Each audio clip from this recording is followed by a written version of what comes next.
Now for over 15 years that the legal battle instituted by the Lagos state government lasted, the federal government has been managing the funds of the National Lottery Commission. Now that the Supreme Court has ruled in favor of state, what will be the next step? Will the federal government account for its fund it collected over the years? Let's have this discussion now with Rise analyst and lawmaker Frank Tietie. He joins us now. Lawyer, thank you so much, Barrister Frank, for joining us. Thank you so much. After 15 years, of course, you saw that report. This ruling has been described as a very significant statement on the boundaries of the federal and state legislative powers. What's your initial reaction when you saw this judgment?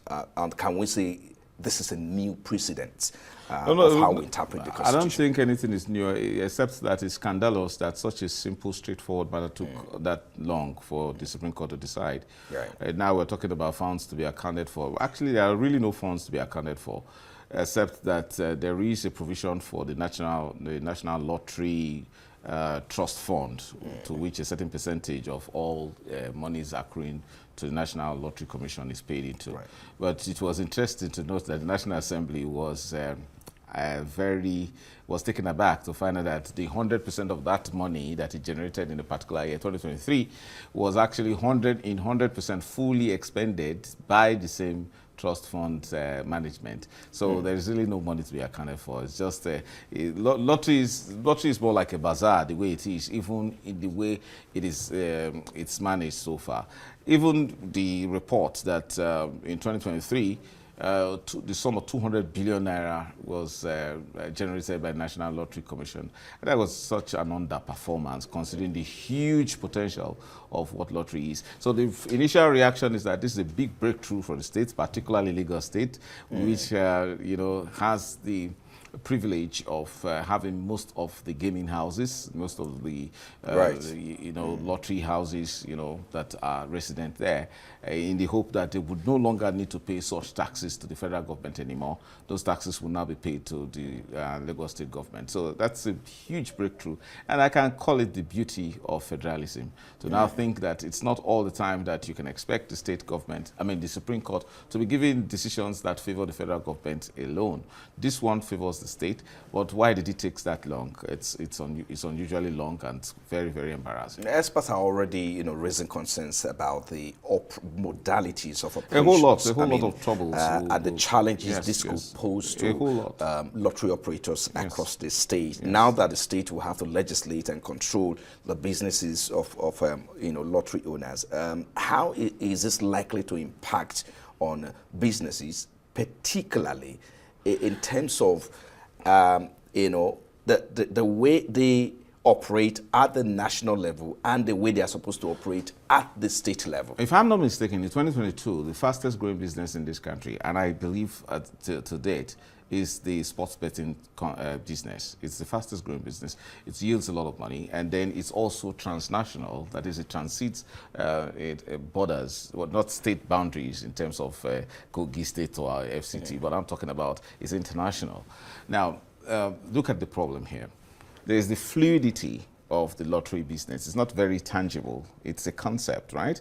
So it means that if there is a state, a lottery business that has a state license, probably from the Lagos State Lottery Commission, the problem is, how do you expect that the bulk of revenue of persons who buy such tickets are national? But again, more importantly, is that there is this promotional aspect of the lottery business that has been regulated by the National Lottery Commission. So imagine that every time we watch television or listen to the radio, and you see all of these promotions by banks, by telecom companies, and all of that, all of those things are regulated, and monies are paid in terms of licensing, in terms of fees to the Lottery Commission. So how do you now expect a telecom company to be regulated for its promotional activities by Lagos State, for example, when that particular product, that lottery product, is being consumed by the citizens of of the country,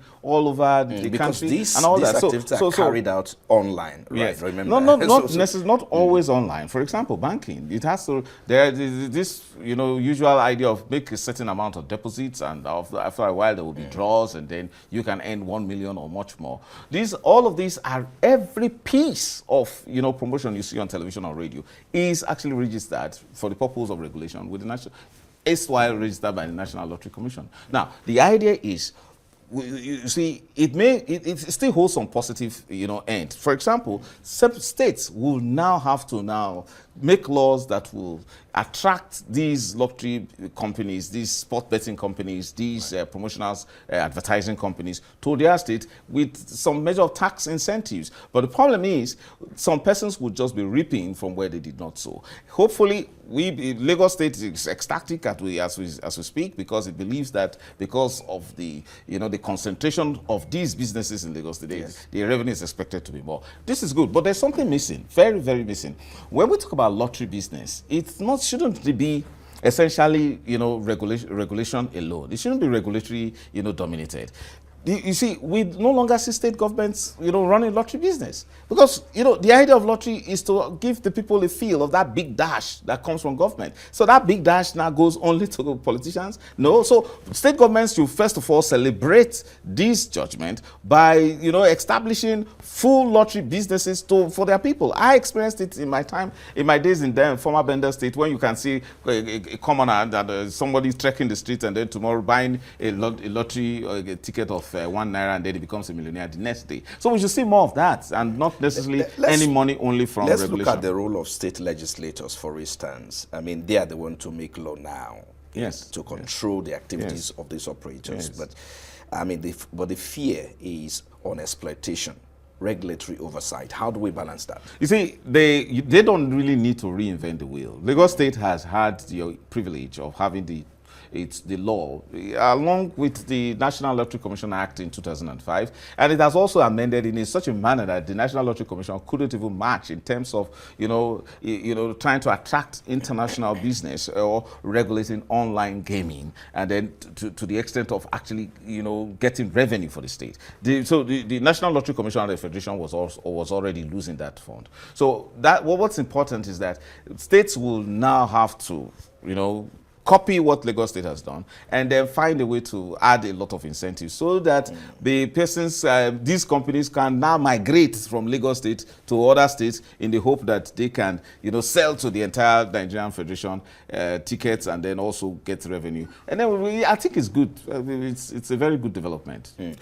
I mean, the judgment also, let me look at this, because the judgment also limit the National Lottery Act's enforcement to FCT. And that's how it should be. So how practical is it to have one set of rules in the FCT and 36, potentially different frameworks? No. That is the essence and the beauty of federalism.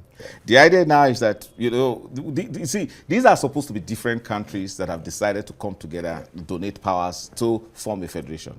Now, the Federal Capital Territory, the federal government is supposed to own only one territory. It's supposed to control only one piece of land, which is the Federal Capital Territory, and then other states are supposed to exercise, different authority influence and shaping the culture and prosperity of their people. Unfortunately, we see an over-bloated federal government that wants to get involved in everything, even in providing secondary school education, primary education, and all that. It shouldn't be. The federal government should mind its business, which is basically the items that have been listed in the exclusive list in the Constitution, and then allow the states to determine the quality of life that the Nigerian people are supposed to be entitled to. So this is a good development. The same thing, this is not a new, the aspect of the Child Rights Act. For a long time, in time to limit the age of girls to get married, the Child Rights Act limited it to 18, but it was only applicable in the FCT. There are several laws like that. The Violence Against Persons Act, for example, is also limited to its application to the FCT.